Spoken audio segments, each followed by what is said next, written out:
విశాఖలో Google data centre ఏర్పాటుపై CPM నిరసన చేపట్టింది. సింహాచలం కొండ ప్రాంతంలో సుమారు 162 ఎకరాల విస్తీర్ణంలో డేటా సెంటర్ ఏర్పాటుకు ప్రభుత్వం భూములు కేటాయించడాన్ని వ్యతిరేకిస్తూ ఆ పార్టీ నాయకులు ఆందోళన నిర్వహించారు. విశాఖపట్నం డైరీ ఫారం నుంచి అడవివరం వరకు సిపిఎం నేతలు బైక్ ర్యాలీ చేపట్టారు.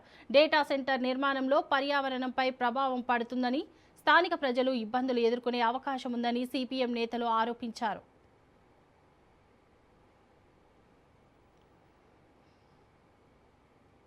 నాశనం చేసి ప్రజల ప్రాణాలను పణంగా పెట్టే డేటా సెంటర్ ని విశాఖపట్నంలో ఆరులవ ప్రాంతంలో పెట్టొద్దని చెప్పి సిపిఎం పార్టీగా గత వారం రోజుల నుంచి ఇంటింటికి ప్రచారం చేస్తూ ఉన్నాం.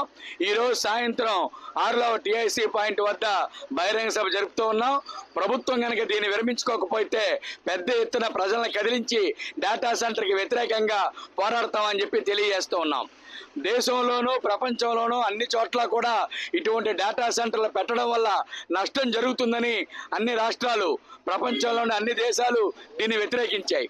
డేటా సెంటర్లు పనిచేయడం కోసం భూగర్భంలో 30,000 లీటర్ల డీజిల్ ని నిల్వ ఉంచుతామని చెప్తున్నారు. ఈ నిల్వ ఉంచిందంతా కూడా కెమికల్స్ అన్ని కూడా రిజర్వాయర్ లో కలవడం కానివ్వండి, భూగర్భ జలాలు కలుషితం అవడం కానివ్వండి జరిగి ఈ ప్రాంతంలో ఉండే చుట్టుపక్కల ఉండే ప్రజల తాలూకు ఆరోగ్యం మీద తీవ్ర ప్రభావం చూపుతుంది. గుండె జబ్బులు, క్యాన్సర్, చర్మ వ్యాధులు, ఊపిరితిత్తుల జబ్బులు ఇటువంటివి అనేకం వచ్చి ప్రజలు మృత్యువాత పడే పరిస్థితి, ప్రమాదం ఉంది.